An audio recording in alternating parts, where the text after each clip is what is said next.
नमस्कार, स्वागत है आपका बिजनेस टुडे पे। आप देख रहे हैं राजनीति। मैं हूं सिद्धार्थ जराबी और आज की खास पेशकश गृह मंत्री अमित शाह द्वारा ई सेंसस, इलेक्ट्रॉनिक सेंसस की घोषणा जो उन्होंने एक कार्यक्रम में असम में की सोमवार को, और उसके पीछे जो सारी दलील है वो आज मैं आपसे शेयर करना चाहता हूं।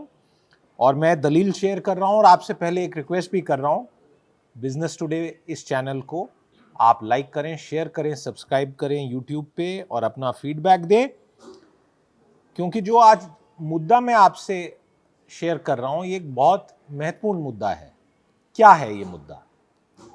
आप जानते हैं कि भारत में जनगणना होती है जिसे सेंसस कहा जाता है, यानी अपने देश में कितनी जनसंख्या है और उस सेंसस में बहुत सारी और डिटेल्स कैप्चर होती हैं। फॉर्म में कहाँ रह रहे हैं, कैसे भौगोलिक क्षेत्र में रह रहे हैं, नाम क्या है, जेंडर क्या है, धर्म क्या है, पढ़ाई कितनी है, सोशियो इकोनॉमिक बहुत सारे कैटेगरीज जो हैं उन सब की जानकारी लेके एक पूरा ब्यौरा बनता है कि आखिरकार भारत में जनसंख्या कितनी है। और जब आप सुनते हैं 125 करोड़, तो ये किसी का अपना अनुमान नहीं है, ये सेंसस द्वारा एक प्रॉपर प्रक्रिया से की जाने वाली एक एक्सरसाइज है। अब सेंसस हाल फिलहाल में पिछले 2 साल से डिले हुआ। क्यों? कोविड के कारण। क्योंकि इसमें एन्यूमरेटर्स होते हैं, लोग हैं, बाकायदा हजारों की संख्या में लोग जाते हैं, बिल्कुल गांव गांव, तालुक तालुक, हर एक आखिरी व्यक्ति तक। जैसे वोटिंग के लिए सारा प्रयास किया जाता है, सेंसस उससे भी ज़्यादा एक बड़ा व्यापक एक्सरसाइज है। अब ये कोविड के कारण नहीं हो पाई और उसमें से एक अवसर बन के निकला है, और इसलिए बहुत ही इंपॉर्टेंट, बहुत बड़ी, बहुत महत्वपूर्ण घोषणा की है गृह मंत्री अमित शाह ने, जब उन्होंने कहा और कि अब इलेक्ट्रॉनिक सेंसस होगा और 100% इलेक्ट्रॉनिक सेंसस होगा। अब इस इलेक्ट्रॉनिक सेंसस में बहुत सारी खूबियां हैं। सबसे पहली कि एक तो ये परफेक्ट होगा, और ये अमित शाह जी ने खुद बोला। इनफैक्ट पहले उनकी उस पर्टिकुलर टिप्पणी को एक बार सुन लेते हैं और फिर आपसे मैं और दलील शेयर करूंगा। उनकी बात पहले सुन लेते हैं।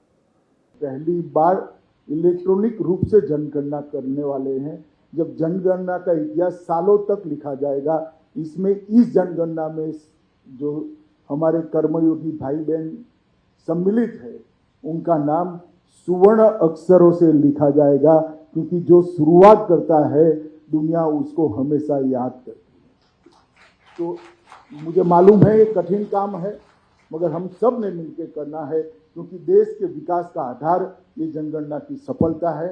अब ये थे गृह मंत्री, इन्होंने ई सेंसस की बात की। और ये कार्यक्रम मैं आपको बता दूं, असम में गुवाहाटी में डायरेक्टरेट ऑफ सेंसस ऑपरेशंस की जो बिल्डिंग थी उसके उद्घाटन पे कहा।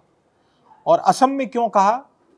आप जानते हैं कि असम एक ऐसा राज्य है अपने देश का जिसमें जनसंख्या घुसपैठ, बांग्लादेशी घुसपैठ को लेके काफ़ी परेशानी रही है। कई दशकों पहले भी वहाँ पे बहुत एक उपद्रव का माहौल था, इंटरनल डिस्टर्बेंस थी। और ये एक बहुत बड़ा मुद्दा है जिसे अब ई सेंसस द्वारा सॉर्ट आउट करने का प्रयास किया जा रहा है। 2-3 बातें जो गृह मंत्री जी की अनाउंसमेंट में से समझ आ रहा है। पहला, इलेक्ट्रॉनिक सेंसस होगा और स्वाभाविक है कि इसमें मोबाइल फ़ोन का बहुत ज़्यादा इस्तेमाल होगा। और आप जानते हैं कि आज हमारे देश में लगभग 100 करोड़ के करीब कनेक्शन मोबाइल के बताए जाते हैं। उनमें से एक्टिव कम रहते हैं, बट 100 करोड़ के कनेक्शन बताए जाते हैं 125 करोड़ की जनसंख्या में। स्वाभाविक है कि जो बिल्कुल शिशु हैं, छोटे हैं, उनके पास फ़ोन नहीं है। और कुछ ऐसे आर्थिक वर्ग भी आज भी हमारे देश में दुर्भाग्यपूर्ण है जहां अति गरीबी, अति पिछड़ापन है, जिसके कारण उनके पास मोबाइल फ़ोन नहीं है। बाकी बहुत लोगों के पास 2-2, एक के बदले 3-3 फ़ोन रहते हैं। तो ऐसी स्थिति में ये बताया जा रहा है कि ये सेंसस जो होगा ये जो सारा फॉर्म होगा इलेक्ट्रॉनिक फॉर्म होगा। अब आज तो एग्जाम भी दे रहे हैं बच्चे मोबाइल फ़ोन पे, पढ़ाई मोबाइल फ़ोन पे हो रही है, और कोविड ने जहाँ कई चैलेंजेस लाई, समस्याएं की, उसने डिजिटल भारत और डिजिटल इंडिया को भी एक बहुत बड़ा बढ़ावा दिया। आज आप इमेजिन करिए, जब डिमोनेटाइजेशन हुई थी उससे पहले इलेक्ट्रॉनिक पेमेंट कितनों ने की थी। बैंक से भी जो इलेक्ट्रॉनिक बैंकिंग थी बहुत कम लोग इस्तेमाल करते थे, जिनको काफ़ी तकनीक की समझ थी, कंप्यूटर था, पासवर्ड, लॉगिन ये सब रखने के उनके पास प्रबंध थे, वो लोग इस्तेमाल करते थे। आज हमने देखा है कि तकनीक इतनी आगे चल चुकी है, फिनटेक रेवोल्यूशन भारत देश में चल रही है, जिसके कारण हमने देखा है कि आज 2-2 रुपये, 1-1 रुपये की भी पेमेंट आप पेटीएम से कर सकते हैं। बाकी ऐसी जो मोबाइल वॉलेट्स हैं, भारत पे है, और भी कई चीज़ें हैं जिनसे आप ये कर सकते हो। तो ऐसे समय पे पेपर बेस्ड, और उस पेपर में आप व्यक्ति के पास जा रहे हैं, कई सारी उसमें चैलेंजेस आती हैं, तो वो सारा ये एक सिस्टम बदला जाएगा। इसके लिए एक नई सॉफ्टवेयर का निर्माण किया जाएगा, और जो अलग अलग डेटाबेसेस हैं अभी हमारे पास, इंक्लूडिंग जो हर राज्य में बर्थ रजिस्ट्री होती है, डेथ रजिस्ट्री होती है, बाकायदा सर्टिफिकेट्स मिलती है आपको आपकी म्यूनसिपैलिटीज से, बर्थ की भी और डेथ की भी लेना अनिवार्य होता है, खासकर जहाँ पे पेंशन केसेस और इस प्रकार के केसेस इन्वॉल्व होते हैं। तो बहुत डेटाबेसेस ऑलरेडी हैं, और सबसे बड़ी डेटाबेस जो 2 हैं हमारे देश में, एक है आधार डेटाबेस, जो एक नंबर है जिसमें कोई एक्टिव सिम बेस्ड कार्ड नहीं है। दूसरा वोटर जो आई कार्ड्स हैं, वो भी एक बहुत बड़ी डेटाबेस है हमारे देश में, उसको रेगुलरली अपडेट किया जाता है चुनाव से पहले, उसमें फिल्टरिंग होती है। फिर एक तीसरा अगर डेटाबेस मैं आपको बताऊं, वो है मोबाइल फ़ोन ऑपरेटर्स के पास जो नंबर्स की डेटाबेस है।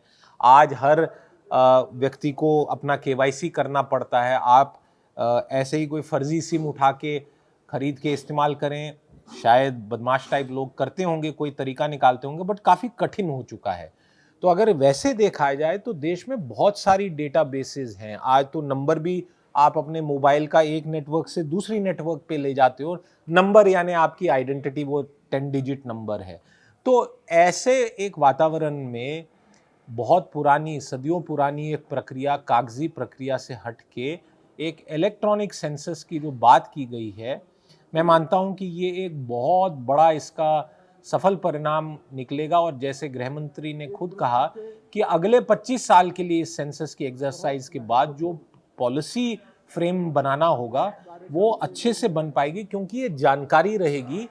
और इसका एक फीचर और जो बताया जा रहा है कि जब भी कोई बच्चा पैदा होगा तो वो ऑटोमेटिकली इसमें एंटर हो जाएगा इस डेटाबेस में, और जब किसी की मृत्यु होगी तो उसका डिलीशन भी हो जाएगा। तो ये एक लाइव कॉन्स्टेंटली अपडेटिंग डेटाबेस बनेगी। अब कितना समय लगेगा, कितनी व्यापक प्रकार की डेटाबेस होगी, क्योंकि छोटा काम नहीं है ये डेटाबेस बनना। इसमें मतलब आप समझो, मेरे हिसाब से तो लाखों करोड़ों का खर्चा लगेगा इसके निर्माण में, समय होगा, टेस्टिंग होगी, हो सकता है कि कुछ ग्लिचेस भी हों। बट एक तय बात है कि जिस देश में वैक्सीन की सर्टिफिकेट भी डिजिटल दी गई, उसके लिए एक अलग प्लेटफॉर्म बनाया गया कोविन का, और बहुत सारी हमारे पास डेटाबेसेस हैं, अलग अलग प्रकार की डेटाबेसेस हैं।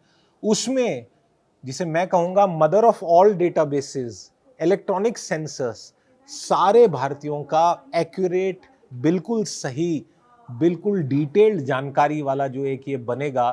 पासपोर्ट्स हर किसी के पास नहीं है, फ़ोन भी कुछ लोगों के पास नहीं है।